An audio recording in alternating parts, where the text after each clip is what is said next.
So they get that education. Now I brought something for you guys because the board members, I got a list of all the names of the board members. So I brought something specifically for you.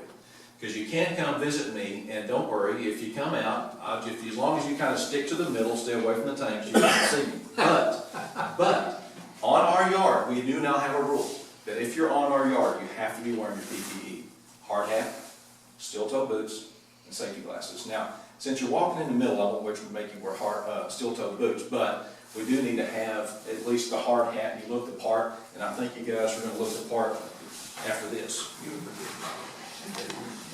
Now, listen, even Banks got one.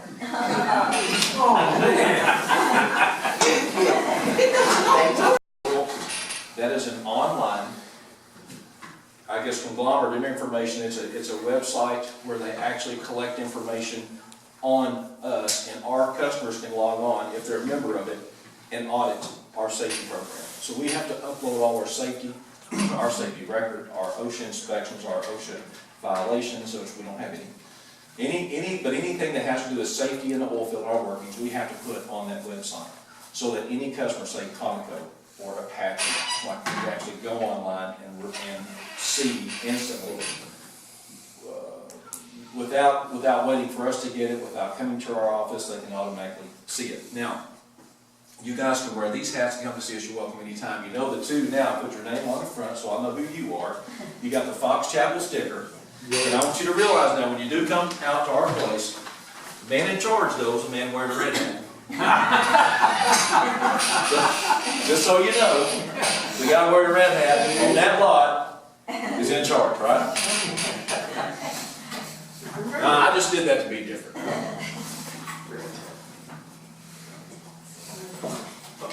This, one of the things I'm going to share with you real quick, I'm going to let, Clint is actually a fall protection expert. He's a certified instructor in fall protection. This is, if you can imagine, this is a 6-foot lanyard. Doesn't look 6 foot though, does it? But it does this. If you've seen, those tanks are pretty big, and those guys get up on top of them, and as they're traveling back and forth, they need some flexibility to be able to move around. So this provides that for them. But one of the upgrades we needed, this is actually not enough. And I'll let Clint get into that when he tells you a little bit about it. The other is they're wearing chemical suits or Tyveks. You may see a lot of white, sometimes blue, depending on the chemical we're working on, and rubber gloves that are chemical and protect them. We also supply them with rubber boots, steel-toe rubber boots. We got one guy, Stephen Chu. He was a size 13. What? It took like a week to find one. Because of that. But that means we have a long list of certifications, engineering, things like that. What I did before was facilities. I did a lot of facility upgrading, facility management, making sure all of our facilities were up to code, OSHA standards, things like that, fall protection training, things of that nature. What we want to do, basically, is kind of upgrade our tank wash facilities. What we're doing currently is we have a super sucker, which is the large vacuum truck that we hook up to the tank. We take a pressure washer, the guys climb inside, we wash it. As they're washing it, it sucks it out. They squeegee it, they do all this stuff. It's not very efficient. It ties up a lot of equipment that is really kind of unnecessary. The other thing is, it makes it very difficult if there was something to happen, should there be some catastrophe. It makes it very difficult for us to contain all the spills, things like that. Now, yes, we have the equipment to clean it up and things like that, but it would be much easier if we had a large concrete pad with basically an awning over it. And that's what we're looking at putting in there. And that's what we wanted to talk to you guys about. We're looking at basically adding a 80-foot wide by 50-foot long pad. The pad slopes about 5 degrees. It's got a 3-foot trough in it that goes into an 8-foot by 8-foot by 6-foot deep room. That room basically keeps the solids or sands or anything else that may come out of those tanks there. We would then take all the liquids and pump it into a tank. That way, nothing goes in the sewers, nothing goes anywhere except for to a tank, and then it gets hauled away. It's on cement, so you can wash it away. It's not going on the ground. It's not going anywhere else. The other critical thing about this is, What we currently do, there's no real good way to have 100% fall protection. With just open air above you, we can put a forklift over, we can erect big structures and things like this to pull the tanks under, but it's just not very cost effective long term to do that. So what we're looking at doing is basically building the awning, and we've looked at several different people to do it. Mark was one of the guys that we've got pricing from so that everything matches and looks the same. But it has to be engineered to withstand a 5,000 pound pull on. That is OSHA standard fall protection, 5,000 pound strength, anchor strength for the guys to tie off to. So basically what they would have is something similar to a bigger version of this that would just hook on their back of their harness. They climb up anything over 4 foot, they have to be harnessed and they have to be hooked up. Basically these, they just go in and out. An SRL will, as soon as you pull it more than 6 inches and it's very rapid, it stops. So with these, the guys actually fall the entire 6 foot. And then there's another 6 foot of webbing in here. So even though this is a 6 foot lanyard, they actually fall 18 foot total. So as you can see, if you've got 6 foot, you're working on a tank that's 25, 30 foot long. That means they're constantly moving, constantly putting something somewhere, constantly doing something else. So, and then two, they have to use a 3 foot lanyard because anything longer than that, and they'll actually hit the ground. So it's kind of an interesting thing the way that works. But with an SRL, it basically hangs over their head. Your biggest danger at that point is swing fall, which if you put it over the center of the tank, the furthest they can go one way is about 12 foot. The furthest they can go that way is 12 foot. So your swing fall, you have a potential of about 12 foot with swing fall. But the point is you never hit the ground. So that, and you can still be injured, but it's considerably less than with a swing fall than if you fall off. The actual damage done by swing fall is considerably less as well. So that's another reason for the structure. Okay, so the structure, and then basically we have a concrete pad that we wash everything into. It goes into a pit. We pump the fluids out to a tank. That can then be hauled off by someone like Stevens or something to a disposal. Any of the solids are collected and hauled off by us with our vacuum trucks to be disposed of correctly. That gives us the proper way to do things for the EPA.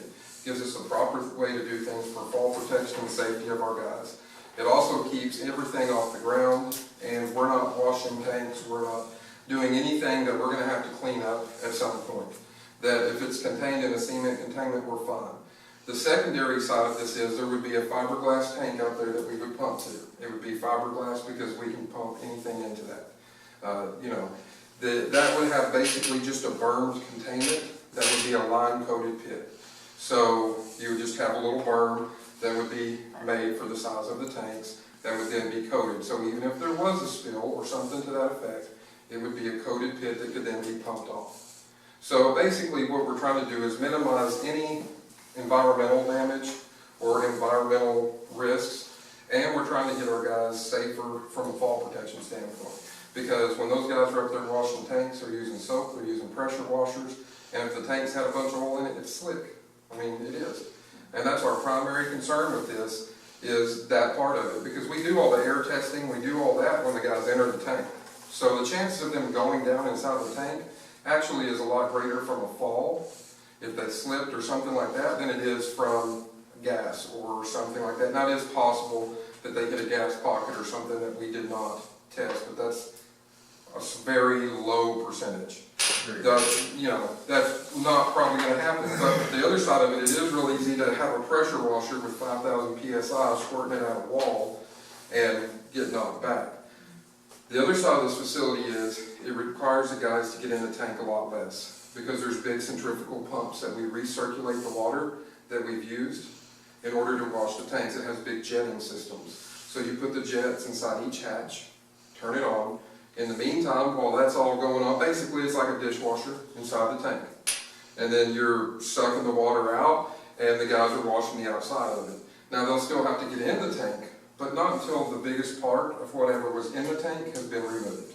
So, you know, it's a lot safer, a lot more efficient. Right now, it takes us about 4 hours to clean a tank. We could do it in about an hour and a half.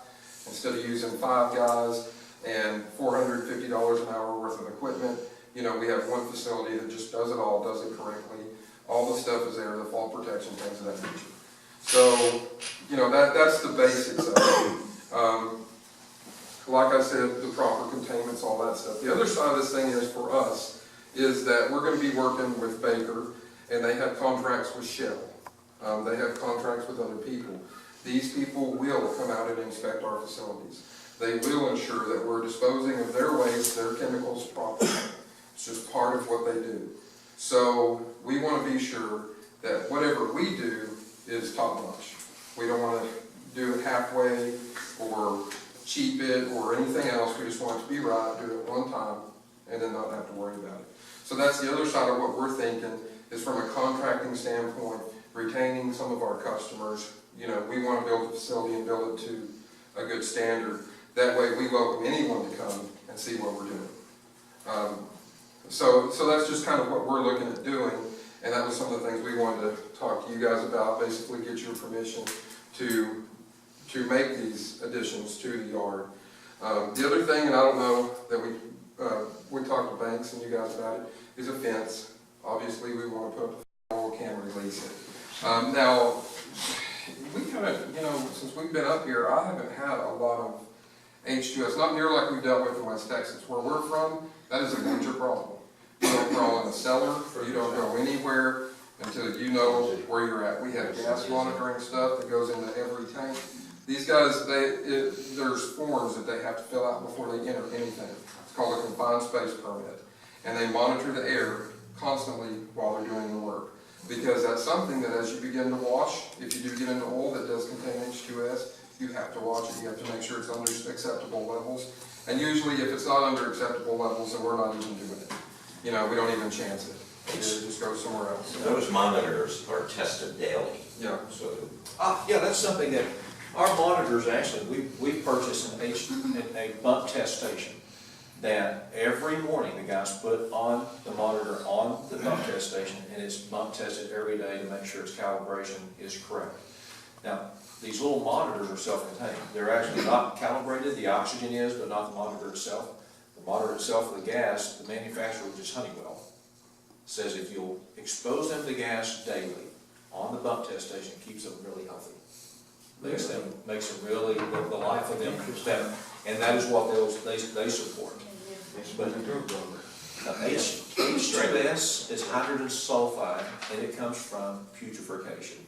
It's deep putrefaction of whatever. It can be, you can also get it at feedlots. Feedlots have it.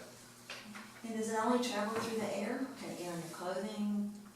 it will absorb your clothing, but it can't be high concentration. Okay, so I think I heard, like, I worked for an attorney, I think we had a case where hydrogen sulfide was in the clothing and in wash material, and a bunch of people had issues. Can that happen with your formula? I'm curious. Well, This is probably not even on point, so we don't have to go to that really. no, since, and that's a good question. So what is the exposure? Now, we're not in the production side. We're not pulling oil out of the ground, which now they pull oil out of the ground and it goes into the tank. So we've got what's in the tank there that is contained. There is a slight chance that someone could bring in a very heavily exposed one. Now, in West Texas, where we could have 650,000 parts per million, which is a great deal. But if it comes on and we run to test, I mean, we'll know it. We're going to close the hatches and we're going to contain it there. Now, and all they tell you is, if I'm in H2S gas, you just walk up plant. You just walk up plant, you're fine. Now, it dissipates quickly. Well, like a feedlot. And we're not in the production side, it's just what's in the tank. So the exposure to city people, or to everyone around, we're not having any exposure. I mean, we haven't, there used to be an oil well on our location where we're at. Two of them. So once upon a time, it was pulled out of the ground. And so our exposure there just being what was put in the tank. By the way, they can't transport these tanks full. They got to transport them empty. So they take all the fluids out and then bring them to us. The only thing we're going to get out of them is we're in there washing them with heat, and the metal expands, it releases H2S gas, then that's. So it's just residual. Right, Correct. right, residual in it, yes. Well, that's good. It'll just match, it'll look like a cement pad with an awning. Now, if you get up on it, then you're gonna see basically there will be a large system of plumbing that comes through the roof with cam lock hoses, that whenever they put the hatch enclosures in, they'll put them in, fold the little ears down, and then hook the cam lock to it. Then they'll go over and open a valve that controls the different stuff, and it recirculates or circulates or whatever they need to do through that tank. All of that stuff then goes to basically the cellar, and then the water at the end of the day gets pumped into the tanks. Now, then at that point, if we have a high amount of solids, then the super suckers would come in, clean that out, haul it to a disposal. But it's just a lot more efficient way to do it. The tanks he's talking about are 500-barrel tanks. Yeah. There'll be 2 of them. You know, I guess, The lowest point in that building will be 25 foot. So basically, what that allows us to do is, like me, if I'm 6 foot and I'm standing on top of a tank, those tanks are about 12 foot. So that puts you at 18 foot, and that gives me about 6 foot above my head, my fall protection glasses, something about like this. And so that gives me plenty of room to hook up to that directly over the middle of the tank.